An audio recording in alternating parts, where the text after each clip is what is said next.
Το πάρκο του Αγρινίου έζησε πριν χρόνια μεγάλες στιγμές δόξας, όταν κατά πράσινο το επισκέπτονταν κατά εκατοντάδες οι αγρινιώτες και από όλη την Ελλάδα συνέρεαν τουρίστες για να δουν το ονομαστό πάρκο του Αγρινίου, ένα από τα μοναδικά, θα λέγαμε, πάρκα του ελλαδικού χώρου. Εδώ και 30 χρόνια η Δημοτική Αρχή εγκατέλειψε το πάρκο απότιστο, αφρόντιστο και κατάντησε πλέον να είναι ένας τόπος περιθωριακός, θα λέγαμε, όπου πολύ λίγοι επισκέπτες πλέον το επισκέπτονταν, διότι δεν είχε τίποτα από τα χαρακτηριστικά εκείνα που προκαλούσαν αναψυχή στους επισκέπτες του. Σήμερα η Δημοτική Αρχή ξεκίνησε τις διαδικασίες για την λεγόμενη ανάπλασή του. Δυστυχώς, ο Δήμαρχος προσωπικά, θεωρώντας πως είναι ίσως κληρονομιά από τον πατέρα του, το χρησιμοποίησε σαν ιδιοκτησία του προσωπική, αποφάσισε με το δικό του τρόπο και τις δικές του πνευματικές δυνατότητες πώς ήθελε να είναι το πάρκο. Δεν ενημέρωσε τον αγρινιώτικο λαό, δεν έκανε αυτό που έπρεπε να κάνει και που προβλέπει η νομοθεσία, προκειμένου να γίνει μία παρέμβαση σε ένα τόσο ευαίσθητο οικοσύστημα και μάλιστα σε ένα αστικού τύπου πάρκο. Το σχέδιο του κυρίου Μοσχολιού, του Δημάρχου Αγρινίου, είναι να ρίξει τις μάντρες, να αποψηλώσει το πάρκο από τη θαμνώδη βλάστησή του, να δημιουργήσει έτσι έναν ελεύθερο χώρο, έναν χώρο που θα πάψει να είναι πάρκο, θα είναι μια πλατεία με αρκετό πράσινο, όπου πλέον η πρόσβαση από όλες τις μεριές θα είναι ελεύθερη, ακόμη και σε οχήματα. Εκείνο που αποτελεί το αποκορύφωμα της ιδέας του κυρίου Δημάρχου είναι το γεγονός ότι τα 32 καθαρά στρέμματα πρασίνου θα καλύπτονται από το αντιοικολογικό και αντιοικονομικό γκαζόν. Ο χλωτάπιτας αυτός έχει τα χαρακτηριστικά ότι έχει μεγάλες ανάγκες σε νερό. Αυτός είναι και ένας λόγος που φτιάχνουν τόσο μεγάλη δεξαμενή. Η δεξαμενή την οποία θέλουν να φτιάξουν έχει πολλαπλάσιο μέγεθος από το σημερινό, για να χωράει περισσότερο νερό, προκειμένου να μπορεί να στηρίζει αυτό το χλωτάπιτα. Ο όγκος της δεξαμενής θέλει πολλά κυβικά μέτρα μπετόν. Αυτός και είναι και ένας λόγος που η ποσότητα του μπετόν που προβλέπεται για αυτό το πάρκο, σύμφωνα με τις μελέτες, αγγίζει τα 2.500 κυβικά μέτρα τσιμέντο. Η ποσότητα αυτή αναλογεί σε ένα πολύ σημαντικό αριθμό πολυκατοικιών. Η πολλαπλάσια αυτή δεξαμενή, για να στηρίξει όλο αυτό το γκαζόν, τα 32 στρέμματα γκαζόν, θέλει πολλά κυβικά μέτρα νερού. Το οποίο τι γίνεται με το νερό? Για να μπορέσει να στηριχτεί όλη αυτή η έκταση, θα χρειάζεται κάποιο κόστος συντήρησης όλου αυτού του αρδευτικού δικτύου και συστήματος. Οπότε μέσω των δημοτικών φόρων θα επιστρέφει στο Δημότη του Αγρινίου ένα υπέρογκο ποσό μέσω του λογαριασμού, που θα αντιστοιχεί σε αυτήν ακριβώς τη διαχείριση που προτείνει αυτή τη στιγμή η Δημοτική Αρχή. Τα κρίσιμα στοιχεία που έχουμε συγκεντρώσει είναι ότι σε συγκεκριμένα σημεία του πάρκου, που ο Δήμος Αγρινίου εμφανίζει μηδενικό αριθμό δέντρων ή πολύ μικρό, θα κοπούν οπωσδήποτε δέντρα που δεν προβλέπονται όμως στον πίνακα υλοτομίας, ούτε στη φυτοτεχνική μελέτη, γιατί εκεί θα υπάρξει καινούργια κατασκευή, θα πέσει μπετό, να σας το πω απλά. Αποφασίσαμε καταρχήν να αποτυπώσουμε την υπάρχουσα βλάστηση και με έκπληξη διαπιστώσαμε ότι τα αποτελέσματα της μελέτης αυτής, ή τοπογραφικής μελέτης, ήταν να αποτυπωθούν περίπου 1.000 δέντρα περισσότερα από αυτά που αποτυπώνονταν στα σχέδια της Δημοτικής Αρχής.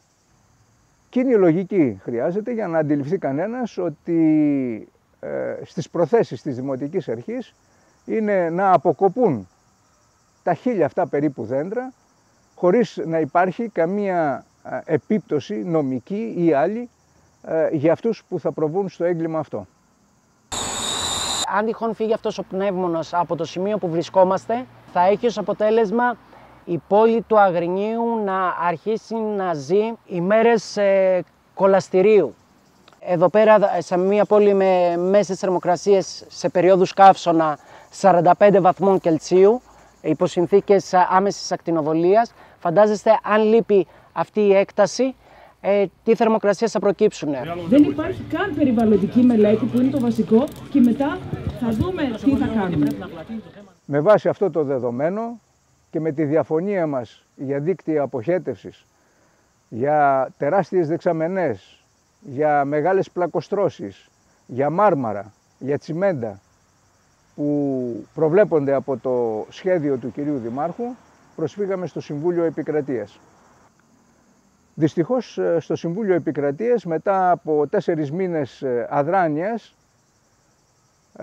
όπου ενώ ζητούσαμε να ληφθούν προσωρινά μέτρα για να μην προχωρήσουν οι εργασίες, στο τμήμα θερινών διακοπών ο αντικαταστάτης του μόνιμου εισηγητού μέσα σε λίγες μέρες πήρε την απόφαση να μην εφαρμοστούν προσωρινά μέτρα και ο εργολάβος να αρχίσει το απάνθρωπο έργο του.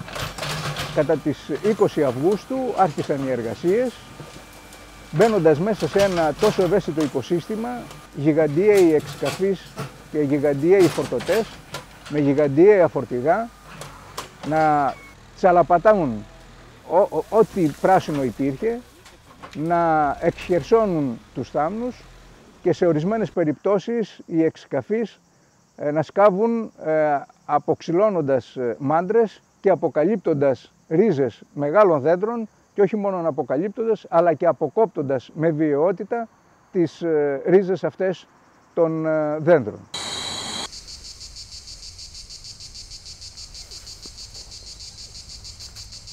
Επίσης έχουν ξεκινήσει και σκάβουν μέσα σε περιοχές όπου υπάρχει δασική βλάστηση, με συνέπεια να απογυμνώνουν σιγά σιγά το ριζικό του σύστημα και να προκαλείται αστάθεια στα δέντρα και στα υδατικά αποθέματα που έχουν. Να μην δηλαδή λειτουργεί το ριζικό του σύστημα κατά τέτοιο τρόπο, ούτως ώστε να τα εφοδιάζει με νερό και να μπορούν να επιτελούν τις διαδικασίες της φωτοσύνθεσης με βάση την οποία ζουν. Τώρα, από εκεί και μετά, έχουν επέμβει σε περιοχές που δεν προβλέπεται στην φυτοτεχνική μελέτη και αυτό το αναφέρω για το πολύ σημαντικό λόγο ότι αυτού του τύπου τα έργα έχουν ένα συγκεκριμένο πρότυπο υποβολής, γιατί μιλάμε για ένα έργο που γίνεται με ευρωπαϊκά χρήματα, άρα θα έπρεπε να πληρεί ορισμένες συνθήκες.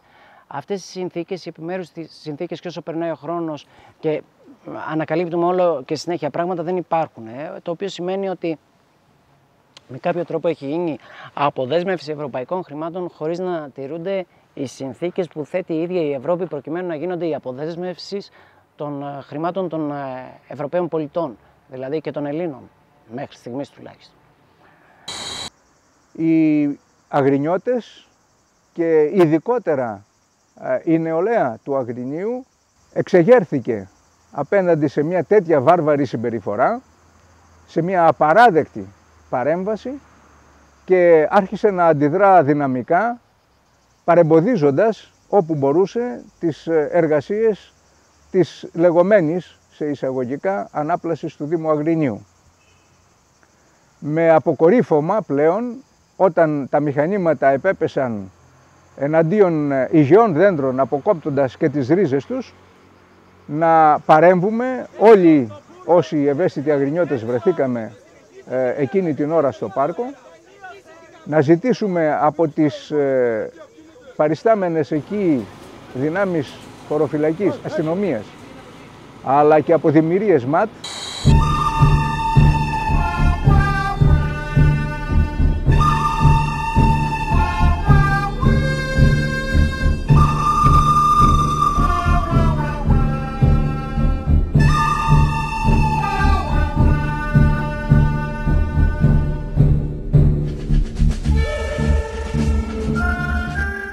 να μην προχωρήσουν οι εργασίες, τις οποίες και παρεμποδίζαμε, και απέτησαν από τον παρευρισκόμενο διοικητή να κληθεί ο εισαγγελέας και η δασική υπηρεσία για να προστατέψουν το πάρκο από την επέλαση αυτή των μηχανημάτων εναντίον υγιών δένδρων. Άμα κόψουν το ριζικό σύστημα, δεν ξέρουμε ποια είναι η αντοχή του κάθε δέντρου. Είναι διαφορετική η αντοχή. Εδώ. Τι γίνεται εδώ? Δεν μου λέτε, ελάτε εδώ τώρα, μια και το θέλετε. Ναι, το θέλουμε. Εδώ είναι μάτρα. Ναι, η μάτρα. Θα έρθει να την ξυλώσει. Το δέντρο αυτό εδώ δεν έχει ρίζες εδώ. Ωραία, μην πάει, να πάει εδώ, που δεν έχει ρίζα. Πώς θα πάει εκεί πέρα? Δεν θα ξυλώσει όλη τη μάτρα. Θα έρθει εκπρόσωπος του δασαρχείου να πάμε πάνω να τα δούμε. Οι εργασίες, εντάξει, έχουμε χρόνο να συνεχίσουμε. Όχι, δεν είναι εύκολο. Αυτά εδώ είναι τα δέντρα που θα μείνουνε. Θες του πάρκου έτσι. Θες έτσι. Υπάρχουν δέντρα εδώ. Εκεί υπάρχουν δέντρα. Δέστε τα. Θα μας πείτε όλα ότι Θες του πάρκου έτσι. Το θες έτσι. Αυτό τι είναι, δέντρα είναι εδώ. Αυτό είναι η εκκλησία εδώ ρε φίλε. Το ροζ τι είναι, δέντρα. Τα δέντρα είναι οι αριθμοί. Τα δέντρα είναι οι αριθμοί εδώ που βλέπεις. Αυτά είναι τα δέντρα. Εδώ είναι, θα γίνει έτσι, θα γίνει να έτσι. σας πω εγώ τα ροζ τι είναι κύριε. Οι δρόμοι. Είναι οι δρόμοι με κορασάνι. Θα στρωθεί πρώτα τσιμέντο και μετά θα ρίξουν μια σκόνη κόκκινη δίθεν χώμα που είναι το ταρτάν. Όπως έχει την κατάλαβες. Δεν έχω άποψη. Τα έργα γίνονται νομότυπα. Η παρέμβαση αυτή υπήρξε αποτελεσματική διότι αναγκάστηκε η δασική υπηρεσία, η οποία επί μέρες πολλές κολυσιεργούσε και δεν ερχόταν παρά το έγγραφο το οποίο είχαμε απευθύνει προς την υπηρεσία αυτή να έρθει να κάνει αυτοψία για να διαπιστωθεί ο πραγματικός αριθμός των δέντρων, κολυσιεργούσε και μετά από το επεισόδιο αυτό αναγκάστηκε να έρθει κλιμάκιο της δασικής υπηρεσίας και να προχωρήσει σε αυτοψία και αποτύπωση του πραγματικού αριθμού των δέντρων και αναμένεται το πόρισμα της υπηρεσίας αυτής. Όχι, γιατί μπορεί να συμβεί μια αναστρέψιμη Γερονίκος Δημήτρης Γεωπόνος. Εδώ πέρα μέσα μπορεί να μην γίνει μια αναστρέψιμη κατάσταση και σε προσωρινές αποφάσεις. Σε προσωρινές αποφάσεις, εφόσον δεν υπάρχουν επίσημα έγγραφα από διοικητικές αρχές που να επιτρέπουν να γίνει ένα έγκλημα, δεν προχωράει το έγκλημα αυτό. Τελείωσε. Δηλαδή, το καταλαβαίνετε. Την νομιμότητα μόνο το συμφέρει. Υπάρχει περίπτωση. Οι πολίτες, ευαισθητοποιούμενοι όλο και περισσότερο μετά από αυτή την επιδρομή εναντίον του πρασίνου, άρχισαν να αναρτούν κείμενα και σχέδια του Δήμου γύρω από το πάρκο στο ίντερνετ και χθες το απόγευμα έκαναν μια σημαντική συγκέντρωση στην κεντρική πλατεία της πόλης για την ενημέρωση των αγρινιωτών. Είναι δηλαδή σαφές ότι αυτή τη στιγμή έχουμε επισκαφείς μέσα στο πάρκο του Αγρινίου, εκτός από τη σημερινή μέρα που φαντάζομαι λόγω των αντιδράσεων σταματήσανε το καταστροφικό τους έργο, έχουμε τους εξκαφείς να ξυλώνουν τα πάντα και οι αρμόδιες υπηρεσίες να ψάχνουν τον αριθμό των δέντρων. Αναγκαστήκαμε σχετικά να προσφύγουμε στον εισαγγελέα πρωτοδικών Αγρινίου, ο οποίος έκανε δεκτό αίτημά μας και υποχρέωσε το δασαρχείο Αγρινίου να προβεί σε άμεση καταγραφή λόγω του κατεπήγοντος του πραγματικού αριθμού των δέντρων. Σήμερα 5 Σεπτεμβρίου, μετά από 5 μέρες παύση των εργασιών, συνέχισαν τα μηχανήματα, αυτά τα βαριά μηχανήματα οδοποιίας, τα οποία αναπλάθουν εντός εισαγωγικών το πάρκο. Αυτή τη φορά ο στόχος ήταν το φυτόριο, που αποτελεί μία από τις βασικές εγκαταστάσεις του Παπαστράτιου πάρκου και το οποίο μέσα ακόμα και στη διαθήκη του Παπαστράτου υπάρχει όρος ότι πρέπει να φροντίζεται όπως και το υπόλοιπο πάρκο βέβαια. Οι εργασίες αυτές συνεχίζονται με παρουσία βέβαια των ΜΑΤ, των ΟΠΚΕ, διάφορων μπράβων και κλεισμένων των θυρών, διότι σε εμάς, στους πολίτες, όπως και στη δικηγόρο μας, δεν επετράπει να μπούμε μέσα στο χώρο του φυτορίου. Το εργοτάξιο! Ποιο εργοτάξιο! Να ξεριζώνετε τα δέντρα!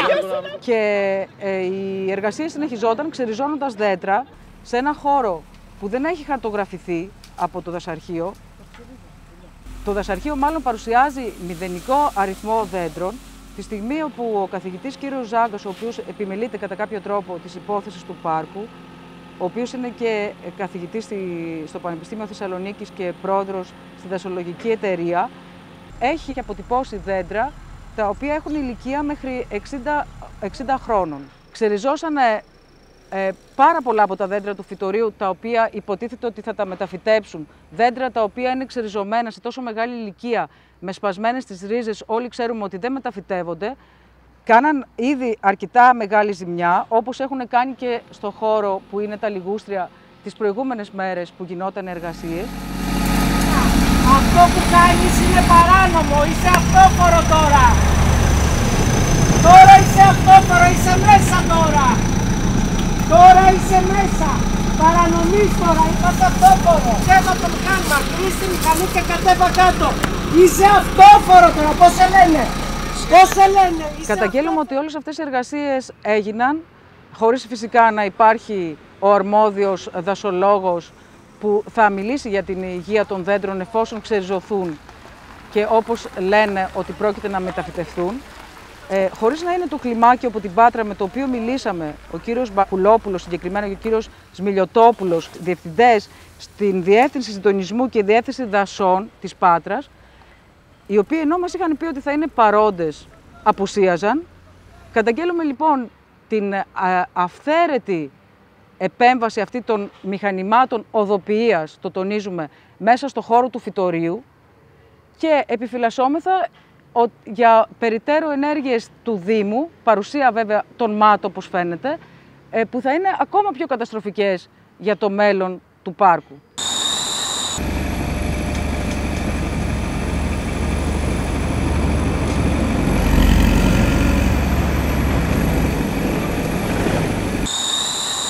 Χρειάζεται όλοι να συνειδητοποιήσουμε τη σημαντικότητα του εγχειρήματος, του συγκεκριμένου, διότι αφορά στις ίδιες μας τις ζωές, αφορά στις ίδιες μας τις υπάρξεις και εν τέλει αφορά στη βιωσιμότητα της πόλης του Αγρινίου, που επηρεάζεται σε πάρα πολύ μεγάλο βαθμό από την ύπαρξη αυτού του πάρκου και από την ανάδειξη στην ουσία αυτού του πάρκου ως ιστορικό, πολιτισμικό, περιβαλλοντολογικό κέντρο.